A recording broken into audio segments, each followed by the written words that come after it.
Hey folks, it's Wayne Polson, and today is T-minus 4 days and counting. 4 more glorious days, folks. I know you're getting tired of me saying it every day. I'm going to keep saying it though for at least 4 more days. It's going to be a great time. Hey, I want to do something tonight. I'm going to do a continuation of the anti-kickback talk that we have going on here. I've got 2 videos out on it right now. This is kind of a work in progress. I'm learning more as I do this, and the first video sort of got us interested. The second video took us a little deeper, but this video is going to go even deeper, and I'm still going to try to keep it short. I read a study by the University of Oregon on a chain experiment that they did. They were trying to evaluate the properties of non-anti-kickback chains and chains that have low kickback features built into them. They measured everything, and the bottom line was to figure out how it impacts performance as well as how it affects safety. So great study. The study is linked in the description below so you can check it out for yourself. So let's get to it, folks. Let's take a look at what we got here tonight. So what I'm going to do in this video though is I'm going to compare 2 other chains, and these chains are both full composition chains, full chisel chains. One is a professional steel RS chain.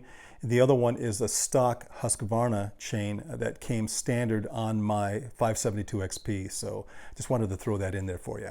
All right, so what we have here is the stock chain that came with my Husqvarna 572 XP. This is what you get when you buy it right out of the store.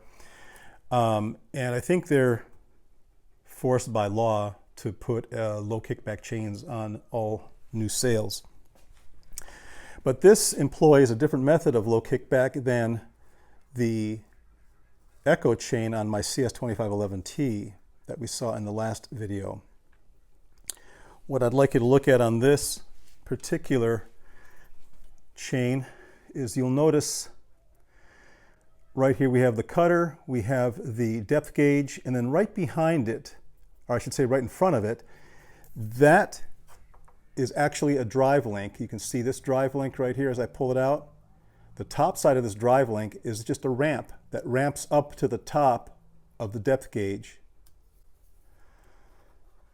What the purpose of that is to prevent any object, whether it be a nail, a real hard knot in a piece of wood or something like that, from banging against the leading edge of this depth gauge and causing kickback. Now, this ramp is there for that purpose, but also notice that when it goes around the hazardous corner here, which is this area right in here, the ramp gets shallower and longer, but it still continues to create a ramp in front of that depth gauge.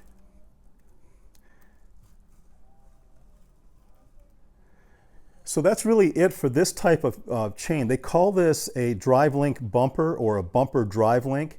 It's a drive link that has a bumper on the top of it. This one's got a pretty nice slope to it. From what I understand, there are different designs of bumper drive links.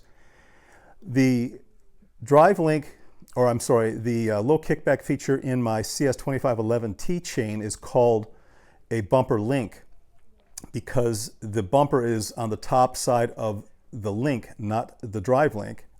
And so now what we have here, I just put, this is a steel RS chain, and this is a full chisel, full comp chain, but this is a professional chain without low kickback feature. And obviously you can see real quickly here that on this cutter link, the depth gauge is all by itself.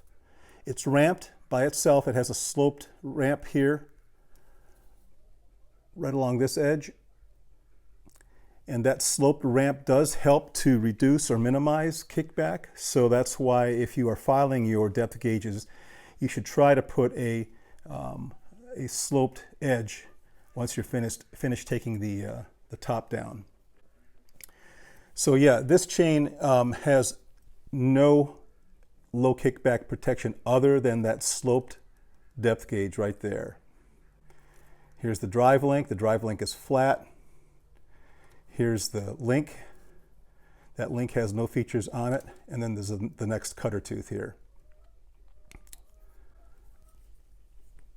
So this is a non-low kickback chain. It was interesting, there's a study done by Oregon State University, and this was published by the International Journal of Forest Engineering.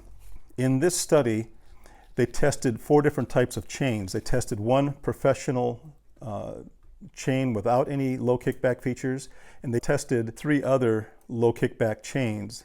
One, a bumper link, such as on my CS2511T, and the other 2 they tested were variations of bumper drive links or drive link bumpers. It was kind of interesting to find out what they said about the professional chain. This particular chain is that it had the lowest cutting forces in both modes of cutting, and the 2 modes of cutting were bucking, which is just straight, you know, the bottom side of the guide bar down across a log, and plunge cutting or bore cutting.